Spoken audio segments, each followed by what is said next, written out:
guys, and welcome to another episode of A Girl's Guide to. This week we've got the 2017 Audi S4.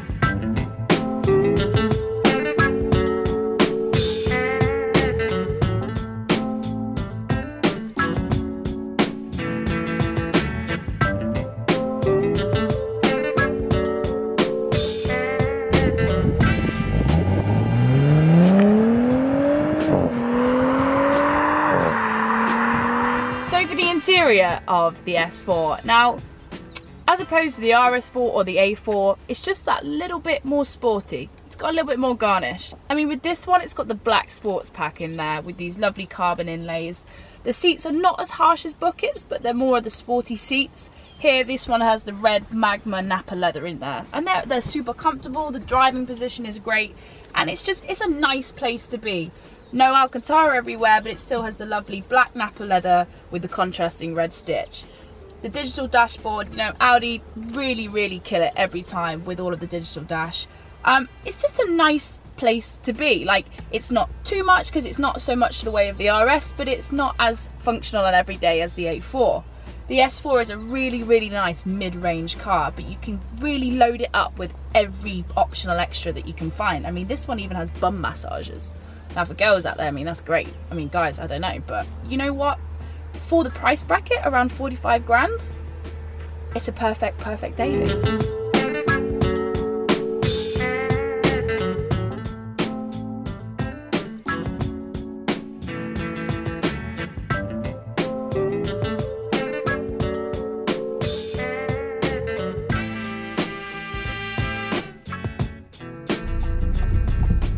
So let's get down to the basics of the S4. Now, the last time I drove one of these, it was in fact a V5 S4, which is definitely a few models ago. Still a V6, however, but this car has a turbocharged V6, and that's pushing out 349 brake horsepower and 369 foot-pounds of torque. Now, that's an increase on the other model, well, the previous model, of 20 brake horsepower and 44 more foot-pounds. So it's a little increase, but not massive. However, I think the big change here with this car is it's gone from that dual clutch S-tronic gearbox, which I used to find quite exciting, to this automatic 8-speed Tiptronic. Now, don't get me wrong, I'm not telling you guys here that it's boring. It definitely has responsiveness, and it's super smooth, and it's just a really nice car to drive. It doesn't make your nerves jangled. It doesn't really give you that sweaty palms feeling that you would get in the RS, but you get that nice, you know, reassurance that when you put your foot down, the gearbox is there with you. It's not lazy, it's not sluggish, which is always great, which I appreciate when you're driving. So these cars are in fact actually sub 5 seconds from 0 to 62, which is pretty stout for an everyday daily car. 4.7 on the saloon car and 4.9 on this estate car. Me personally, I actually love a sleeper estate. Let's give it some out of here. It's definitely fun to drive, you know, but you know what it is about this car? The S4 has got all of the qualities of a subtle, fast and reliable car to drive. That's what I really enjoy about it.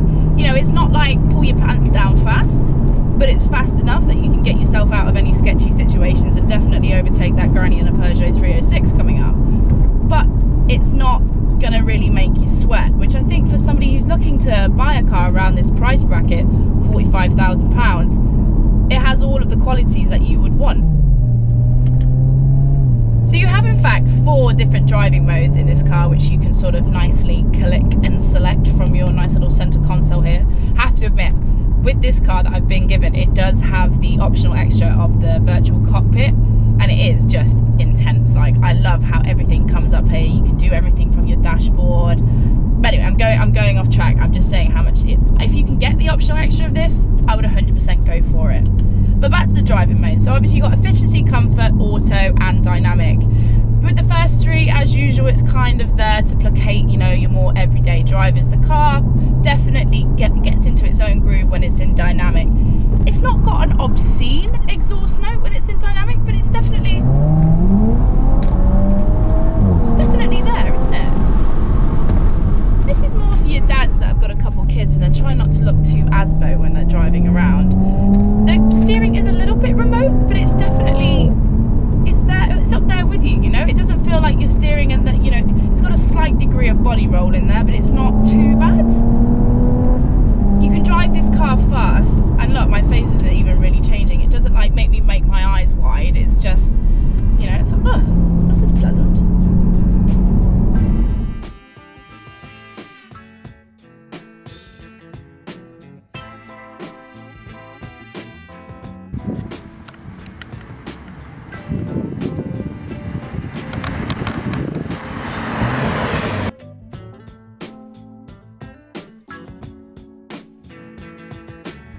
So let's look at the exterior of the S4. Now, to the A4, it's not that different. You can see here it's got a slightly different front grille on there, and as this one has the black sport pack on it, it's had a few little details blacked out. It's got those lovely, actually it's got the matrix headlights on here, which is a technology which I love from Audi, which means you can basically drive up the arse of anyone with your full beams on and it doesn't blind them. You can see here it's got the 19-inch diamond cut wheels on there. Lovely jubbly. Normally comes with 18s, but these are optional extras. Got 19s on there, and normally the kind of only little tell apart from the badge on the back would be the S on the brake caliper, which is normally black, but again this is an optional extra. It comes in red. Body wise, the sills are slightly bigger, not massively. Again, it's not massive changes, but it's just nice subtle performance hints. It depends on what you're looking for, essentially. If you're looking for something which packs more of a visual punch, this may be not the car for you, but it definitely has the performance. And here you can see it's got the 4 oval tipped exhausts here, which are normally silver, but I didn't actually clean these ones today, so apologies guys. They normally look better than this. So what can I say as my final thoughts on the S4? I think it really is probably one of the best all-rounder daily cars that I've driven for a long time. It's got the 3 major things. It's got subtle styling, it's got performance, and it's got that absolutely mega interior in there. If you're looking to take a step up, not quite go as far as into an RS or a performance model, then this is definitely the way you should go. Grab yourself one of these, because you can still fit all your kids, your missus, and all the rest of it in the back, and you can still have a little bit of fun behind the wheel. So join me again next time for another episode of A Girl's Guide To, and I'll catch you soon.